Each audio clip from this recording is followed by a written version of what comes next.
Denis Halilović, še eden tistih igralcev, ki se počasi vračate v pogon. Kako daleč ste z poškodbo oziroma kako daleč ste z vrnitvijo na igrišče?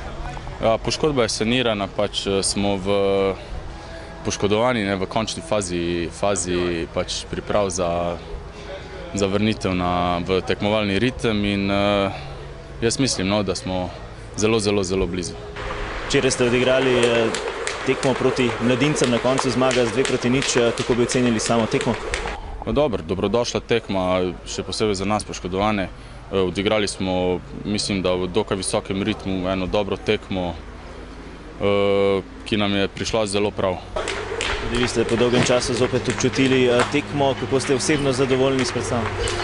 Vsak igralec pač trenira za to, da bi igral tekmo, da bi igral prvenstvo, da iz tekme v tekmo napreduje in tudi osebno pač sem komaj čakal to tekmo in z vse večjo željo čakam tudi vsako naslednjo.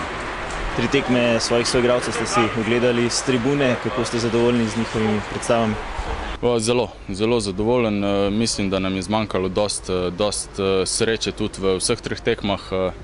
Lahko bi izvlekli piko, če ne celo 3 proti Celju. Olimpiji bi lahko dali tudi gol 2 več, prav tako Aluminiju. Tako da moramo biti zadovoljni tudi s tem izkupičkom. Zdaj prihaja v Domžale Koper. Koper eden od tihih favoritov za naslov prvaka. Kaj pričakujete od sobotne tekme? Ja, zelo slab štart Kopra v tem pač v začetku tega prvenstva. Upam, da se jim ne bo odprlo prav proti nam. Mi bomo igrali svojo igro, pač šli na zmago, tako kot vedno. Kako pa bomo pa videli v soboto, po tekmi. Najlepša hvala, srečno. Hvala vam.